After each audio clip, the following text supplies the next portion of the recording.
l'émancipation et la dignité humaine, qui n'ont jamais dévié, jamais abandonné, jamais renoncé. Oui, ces deux femmes-là ont leur place au Panthéon. Germaine Tillion est une résistante parisienne de la première heure. En 1940, elle participe à la création du réseau du Musée de l'Homme. Dénoncée puis arrêtée, elle est déportée en 1942.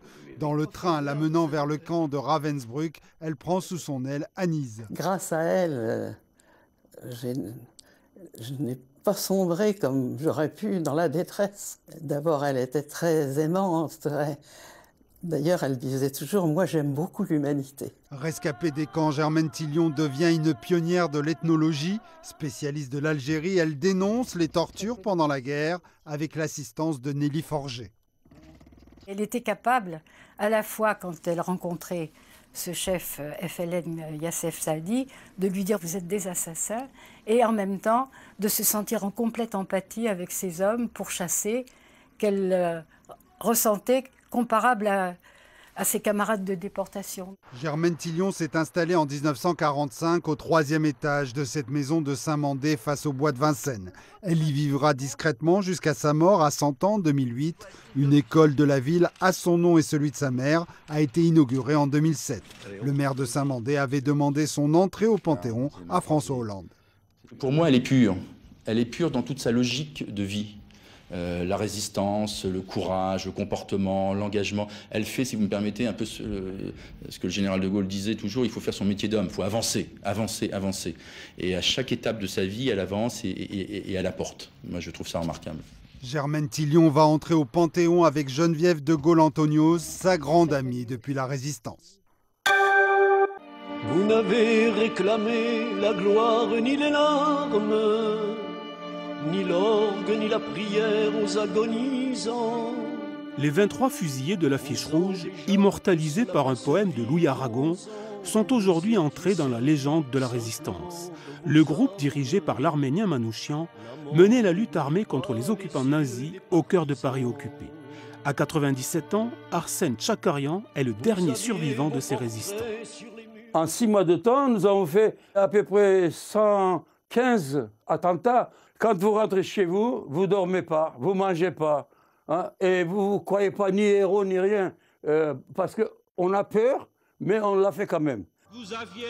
Les francs-tireurs et partisans de la MOI, la main-d'œuvre immigrée, étaient organisés par le Parti communiste par groupe de langue ou de nationalité. De nombreux juifs, polonais, hongrois, roumains, des Italiens, des Espagnols. Paradoxe, ces métèques, comme les appelait la propagande de Vichy, étaient pourchassés par des policiers français.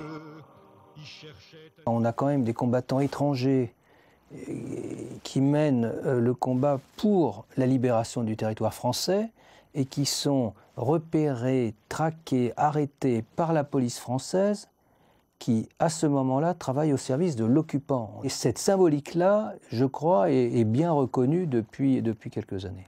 Quand l'organisation de la MOI est démantelée, tous les combattants sont condamnés à mort. Une des femmes du groupe, Olga Banchik, sera décapitée. Julien Lauprêtre, l'actuel président du Secours populaire français, est à l'époque un jeune résistant de 17 ans. Il croise Manouchian en prison et sera marqué à vie par cette rencontre. Il avait une dignité, cet homme extraordinaire. Il avait surtout cette grande idée, moi je vais être fusillé, c'est sûr. Mais toi, tu en sortiras, il faudra continuer parce que la société est trop injuste.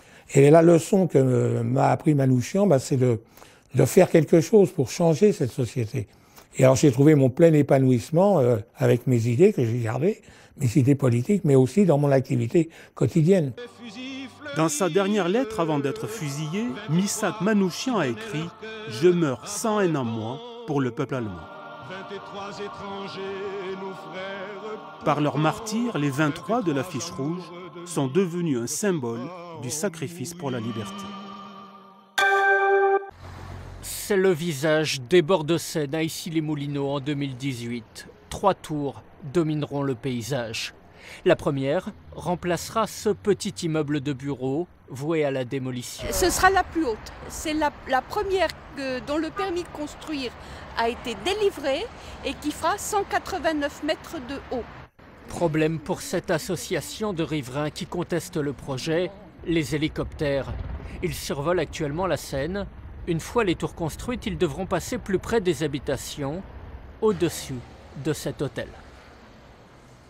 Vous avez un certain nombre d'écoles qui automatiquement souffriront davantage du bruit des hélicoptères, c'est évident.